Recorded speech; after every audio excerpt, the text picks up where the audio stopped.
Good evening all of you and you are most welcome in Physics Impression। देखिए, इससे पहले की video में हमने आपको मैकेनिक्स समझाने के लिए जहां हमने ट्रिग्नोमेट्री, कोऑर्डिनेट, डिफरेंशियल और इंटीग्रल का इंट्रोडक्शन दिया, बेसिक रूल्स बताए, वहीं मैकेनिक्स को एडवांस लेवल पर समझने के लिए वेक्टर की भी ज़रूरत है। आज की वीडियो के अंदर हम आपको वेक्टर पढ़ाने वाले हैं। देखिए, वेक्टर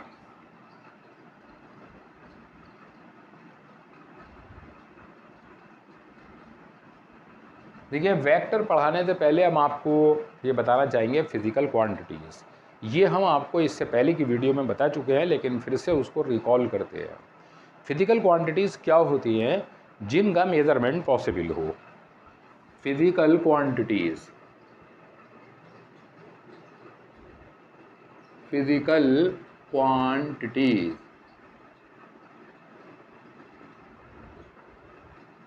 फिज़िकल क्वांटिटीज़ क्या होती हैं? जिनका मेज़रमेंट पॉसिबल हो। Whose measurement is possible. अब देखिए, आपको बताया था कि मेज़रमेंट दो तरह का होता है, एक डायरेक्ट और एक इनडायरेक्ट। यानी कुछ फिज़िकल क्वांटिटीज़ को हम डायरेक्ट मेज़र कर सकते हैं और कुछ को हम इनडायरेक्ट। जिनको हम डायरेक्ट मेज़र कर सकते हैं उनको हम कहते हैं फंडामेंटल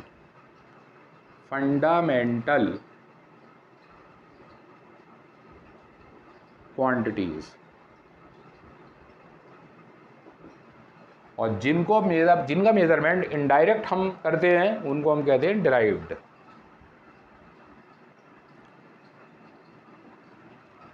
ठीक है, तो इसका मतलब क्या हुआ कि जिन फिज़िकल क्वांटिटीज़ को हम डायरेक्ट मेज़र कर सकते हैं वो फंडामेंटल कहलाती हैं, और जिनका मेज़रमेंट डायरेक्ट पॉसिबल नहीं होता उनको हम कहते हैं डिराइव्ड क्वांटिटीज़। अब देखिए, हर फिज़िकल क्वांटिटीज़ के अंदर दो चीज़ें होती हैं। पहली चीज़ होती है मैग्नीट्यूड। इस मैग्नीट्यूड का एक नाम और भी होता है जिसको हम कहते हैं न्यूमेरिकल वैल्यू। Numerical value. दूसरी चीज होती है यूनिट।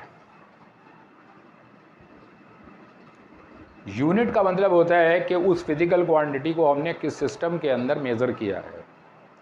ठीक है, तो इसका मतलब क्या हुआ कि हर फिजिकल क्वांटिटी के अंदर दो चीज़ें होती हैं, एक मैग्नीट्यूड या न्यूमेरिकल वैल्यू और दूसरी चीज़ यूनिट। तो इस टाइप की हमारे पास बहुत सारी फिजिकल क्वांटिटीज़ हैं, जैसे डिस्टेंस है, जैसे स्पीड है, जैसे एरिया है, वॉल्यूम है, जैसे सरफेस टेंशन है,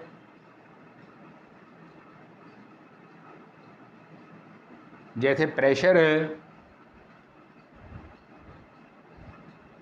जैसे वर्क है, और बहुत सारी फिजिकल क्वांटिटीज़ हो सकती हैं, पावर है। अब देखिए, कुछ फिजिकल क्वांटिटीज़ ऐसी होती हैं जिनके पास केवल मैग्नीट्यूड होता है, यूनिट नहीं होती। यानी उनके पास केवल मैग्नीट्यूड होता है,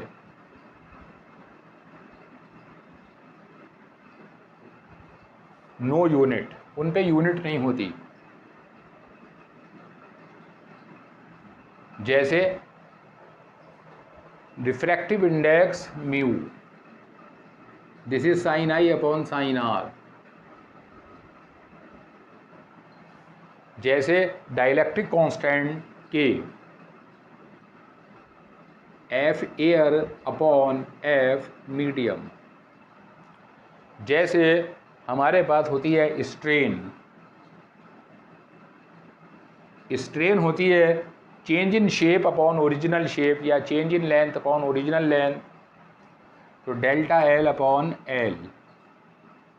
जैसे हमारे पास होता है पॉइजन रेशियो, पॉइजन रेशियो हमारे पास क्या होता है, lateral strain upon longitudinal strain, lateral strain minus delta D upon delta L upon L.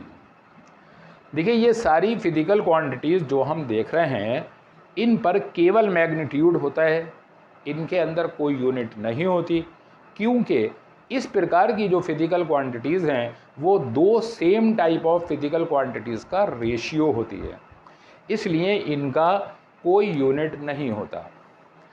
अब देखिए जैसे हमारे पास रिफ्रैक्टिव इंडेक्स है, तो रिफ्रैक्टिव इंडेक्स किसी मटेरियल की एक पर्टिकुलर वैल्यू होती है। सपोज़ गिलास के लिए रिफ्रैक्टिव इंडेक्स 1.5 होता है, पानी के लिए, वाटर के लिए 1.33 होता है। तो इस तरह से इनकी अपनी एक वैल्यू होती है। इसी तरह से डाइलेक्ट्रिक कांस्टेंट है, तो डाइलेक्ट्रिक कांस्टेंट वाटर के लिए 81 होता है, और इसके अलावा बहुत सारे सब्सटेंसेस हैं जिनके लिए किसी के लिए 8 होता है, किसी के लिए 10 होता है, किसी के लिए 6 होता है। तो हर मटेरियल के लिए इनकी अपनी एक वैल्यू होती है। इसी तरह से आपका स्ट्रेन है, ये भी अलग अलग मटेरियल के अंदर अलग अलग होती है। इसी तरह से हमारे पास पॉइजन रेशियो है, ये भी अलग अलग होता है। तो इस प्रकार की जो फिजिकल क्वांटिटीज़ होती हैं उनका हम कोई एडिशन, कोई सब्ट्रैक्शन कुछ नहीं करते, ठीक है। अब एक तीसरी टाइप की हमारे पास फिजिकल क्वांटिटीज़ होती हैं जिनके अंदर मैग्नीट्यूड तो होता है, मैग्नीट्यूड, मैग्नीट्यूड के साथ साथ यूनिट भी होती है, और यूनिट के साथ साथ उनमें डायरेक्शन भी होती है, प्लस डायरेक्शन। यानी कि कुछ फिजिकल क्वांटिटीज़ ऐसी हैं जिनके अंदर मैग्नीट्यूड यानी न्यूमेरिकल वैल्यू भी होती है, साथ में यूनिट भी होती है और डायरेक्शन भी होती है। इस प्रकार की फिजिकल क्वांटिटीज़ के हमारे पास बहुत सारे एग्जाम्पल हैं, जैसे डिस्प्लेसमेंट,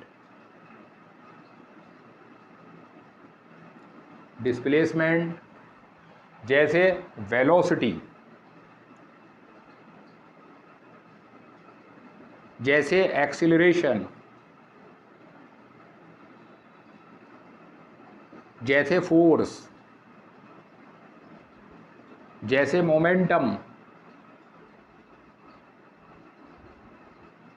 जैसे इम्पल्स, टॉर्क। अब देखिए ये मैंने जो फिजिकल क्वांटिटीज़ आपके सामने रखी हैं इनके अंदर मैग्नीट्यूड भी होता है, इनके अंदर डायरेक्शन भी होती है और इनकी अपनी यूनिट भी होती है। तो आज की वीडियो के अंदर हम इन यूनिट का एडिशन, सब्ट्रैक्शन और मल्टीप्लिकेशन ये सब कुछ पढ़ने वाले हैं। यानी कि वेक्टर के अंदर हम उन फिजिकल क्वांटिटीज़ को पढ़ते हैं जिनके अंदर मैग्नीट्यूड भी होता है, जिनके अंदर डायरेक्शन भी होती है और जिनका अपना कोई यूनिट भी होता है। अब देखिए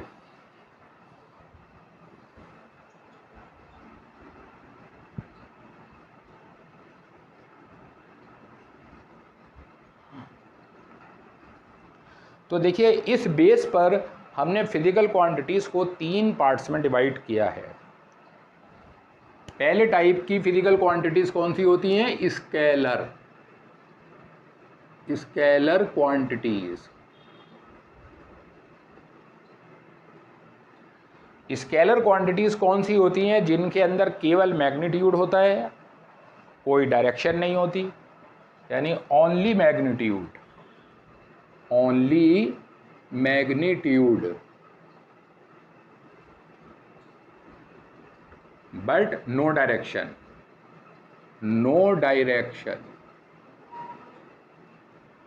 इस प्रकार की फिजिकल क्वांटिटीज जो हैं वो एलिमेंट्री अर्थमेटिक की हेल्प से ऐड की जाती हैं, सब्ट्रैक्ट की जाती हैं, मल्टीप्लाई की जाती हैं, और उनके लिए किसी हमें फर्दर फॉर्मूले की ज़रूरत नहीं होती है। जैसे हमारे पास बहुत सारे एग्जाम्पल हैं, जैसे हमारे पास प्रेशर है, वॉल्यूम है, प्रेशर, टेम्परेचर है, वो टेम्परेचर है, जैसे हमारे पास वर्क है, जैसे हमारे पास एनर्जी है, पावर है, सरफेस टेंशन है,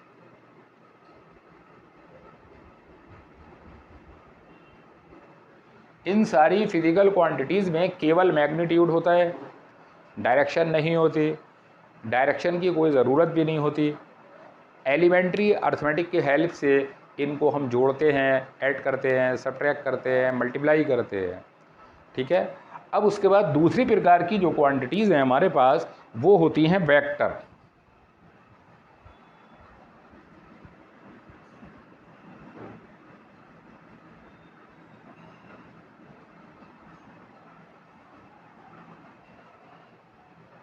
नंबर 2 क्या हुई? वेक्टर।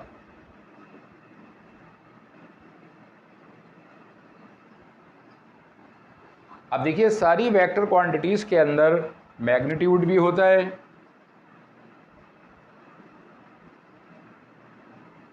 मैग्नीट्यूड के साथ साथ यूनिट भी होती है, और मैग्नीट्यूड और यूनिट तो होता ही है, साथ में डायरेक्शन भी होती है। और डायरेक्शन कैसी होती है? Not to be specified, not to be specified. यानी कुछ फिजिकल क्वांटिटीज़ ऐसी हैं जिनमें डायरेक्शन होती है, लेकिन वो डायरेक्शन स्पेसिफाई होती है, पर्टिकुलर होती है, उनको भी हम वेक्टर में काउंट नहीं करते। जैसे सरफेस टेंशन है। सरफेस टेंशन क्या होता है? लिक्विड के सरफेस में टेंजेंशियली काम करने वाला एक फोर्स होता है। इसकी डायरेक्शन प्रॉपर है, लिक्विड के सरफेस में होती है, टेंजेंशियल होती है, इसलिए इसको हम वेक्टर में काउंट नहीं करते, क्योंकि इसकी डायरेक्शन कैसी है? स्पेसिफाइड। तो वेक्टर के लिए पहली कंडीशन आपकी क्या होनी चाहिए? नंबर 1 मैग्नीट्यूड हो, नंबर 2 डायरेक्शन हो, और direction not to be specified. Number 3 vector के नियमों को होल्ड करे, यानी holds vector laws, holds vector laws, यानी कि वेक्टर के नियमों को होल्ड करे। तो इस प्रकार की क्वांटिटीज़ के हमारे पास बहुत सारे एग्जाम्पल हैं, जैसे डिस्प्लेसमेंट, डिस्प्लेसमेंट, जैसे वेलोसिटी, जैसे एक्सीलरेशन,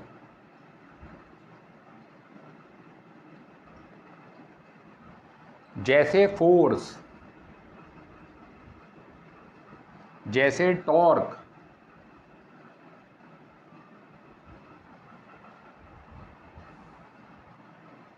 जैसे momentum.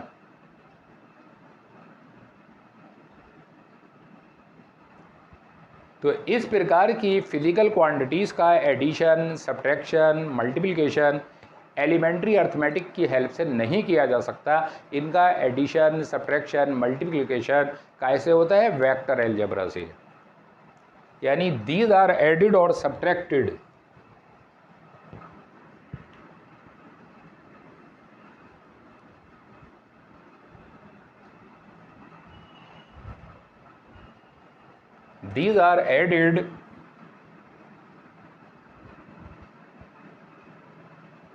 these are added or subtracted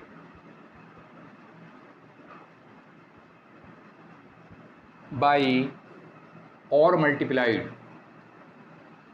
These are added or subtracted or multiplied by vector algebra.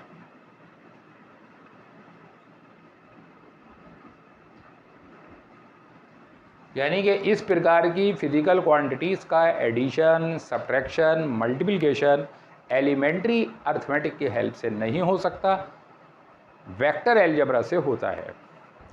ठीक है।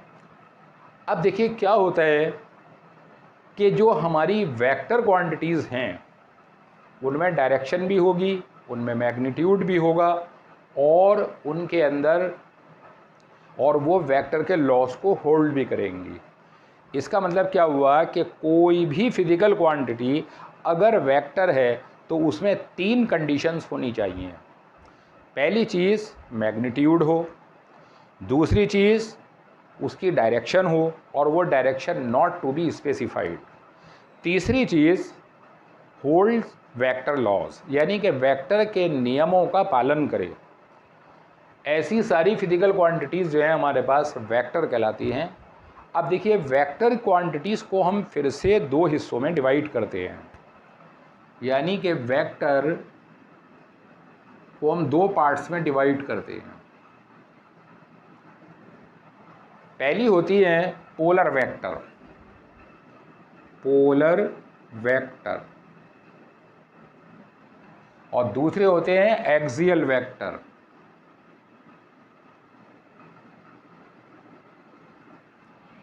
यानी कि वेक्टर क्वांटिटीज हमारे पास क्या हैं, जिनके पास मैग्नीट्यूड होता है, डायरेक्शन होती है नॉट टू बी स्पेसिफाइड, और वेक्टर के लॉस को होल्ड करती हैं, उनको हम वेक्टर कहते हैं। वेक्टर को फिर से हम 2 पार्ट्स में डिवाइड करते हैं। पहले होते हैं पोलर वेक्टर और दूसरे होते हैं एक्सियल वेक्टर। पोलर वेक्टर कौन से होते हैं, यानी किन क्वांटिटीज़ को, किन वेक्टर क्वांटिटीज़ को हम पोलर वेक्टर कहेंगे। पोलर वेक्टर हम उन्हें कहेंगे जिनके अंदर स्टार्टिंग और एंड पॉइंट दोनों हों, यानी starting point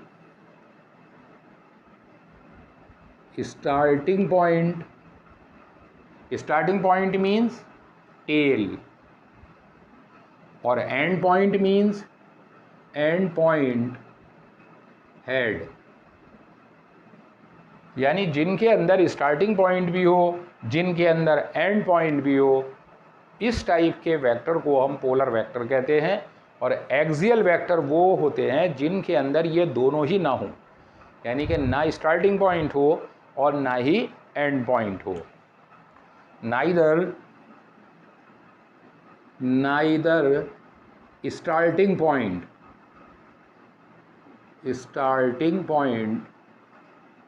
nor and point, यानी जिनके अंदर ना ही टेल हो और ना ही हेड हो, ऐसे वेक्टर क्या कहलाते हैं, एक्सियल वेक्टर कहलाते हैं। अब पोलर वेक्टर के हमारे पास बहुत सारे एग्जाम्पल हैं, जैसे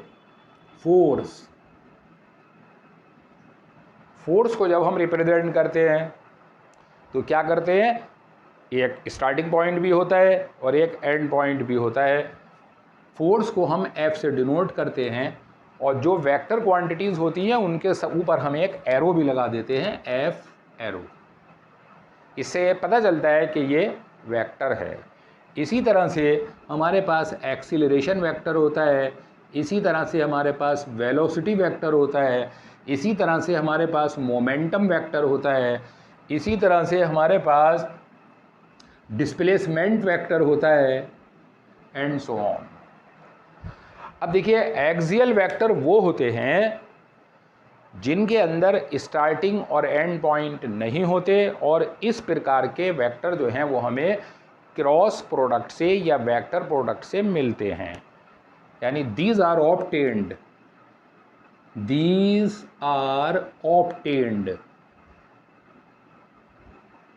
बाय द क्रॉस प्रोडक्ट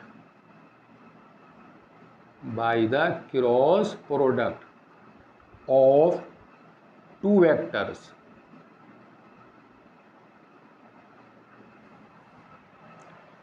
तो जो वेक्टर हमें 2 वेक्टर के क्रॉस प्रोडक्ट से मिलता है उसको हम क्या कहते हैं, एक्सियल वेक्टर कहते हैं। क्रॉस प्रोडक्ट में ये आपको डिटेल में बताया जाएगा।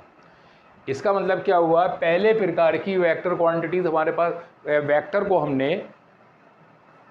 पहले हमने क्या लिया, स्केलर क्वांटिटीज़। स्केलर क्वांटिटीज़ के अंदर ना तो मैग्नीट्यूड है, वही मैग्नीट्यूड तो है लेकिन डायरेक्शन नहीं है।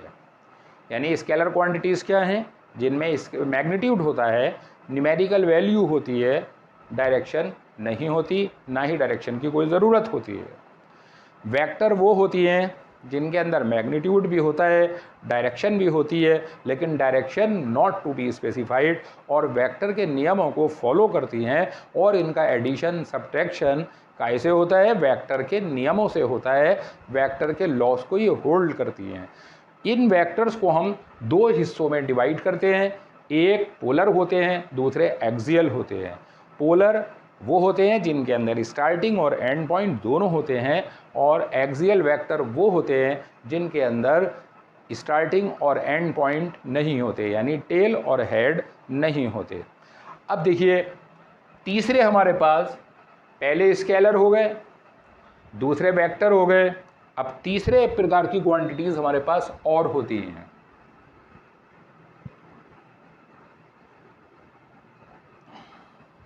Tensor quantities. Number 3, tensor. देखिए, टेंसर क्वांटिटीज वो होती हैं जिनके अंदर मैग्नीट्यूड भी होता है, डायरेक्शन भी होती है, लेकिन वेक्टर के नियमों को फॉलो नहीं करती, और वो फिर भी वेक्टर नहीं होती, यानी उनको हम वेक्टर नहीं कह सकते। यानी इनके अंदर मैग्नीट्यूड भी होता है प्लस डायरेक्शन भी होती है, but not a vector, not a vector, लेकिन ये वेक्टर में काउंट नहीं होती, क्योंकि ये वेक्टर के नियमों को होल्ड नहीं करती। इनका एग्जाम्पल हमारे पास क्या आता है, जैसे moment of inertia. Moment of inertia, और भी इसके अलावा हमारे पास टेंसर क्वांटिटीज़ हैं। तो इसका मतलब क्या हुआ कि फिज़िकल क्वांटिटीज़ को हमने 3 पार्ट्स में डिवाइड किया। पहली स्केलर हो गई, स्केलर के अंदर केवल मैग्नीट्यूड होता है, डायरेक्शन नहीं होती, एलिमेंट्री अर्थमेटिक की हेल्प से ऐड और सब्ट्रैक्ट की जाती है, मल्टीप्लाई की जाती है। दूसरी वेक्टर होती हैं जिनके अंदर मैग्नीट्यूड भी होता है, डायरेक्शन भी होती है, लेकिन direction not to be specified, direction specified नहीं होती, साथ में वेक्टर के लॉस को फॉलो करती हैं। ऐसी फिजिकल क्वांटिटीज़ वेक्टर कहलाती हैं, और इनका addition, subtraction, multiplication vector algebra की हेल्प से होता है। तीसरी हमारे पास टेंसर होती हैं, और टेंसर के अंदर मैग्नीट्यूड भी होता है, डायरेक्शन भी होती है, लेकिन फिर भी वो वेक्टर नहीं होती। ठीक है, यानी कि उनको हम वेक्टर नहीं कहते, क्योंकि वो वेक्टर के नियमों का पालन नहीं करती हैं। एग्जाम्पल मोमेंट ऑफ इनर्शिया है। तो अब देखिए, आज की वीडियो में हम इतना ही रखेंगे, और इसके बाद की वीडियो के अंदर हम वेक्टर क्वांटिटीज़ का पूरा डिटेल आपको बताएंगे, एडिशन, सब्ट्रैक्शन, मल्टीप्लिकेशन सब कुछ बताएंगे। तो वीडियो को लाइक, चैनल को सब्सक्राइब करें और हमारे चैनल से जुड़े रहें, आपको बहुत कुछ सीखने को मिलेगा। Thank you.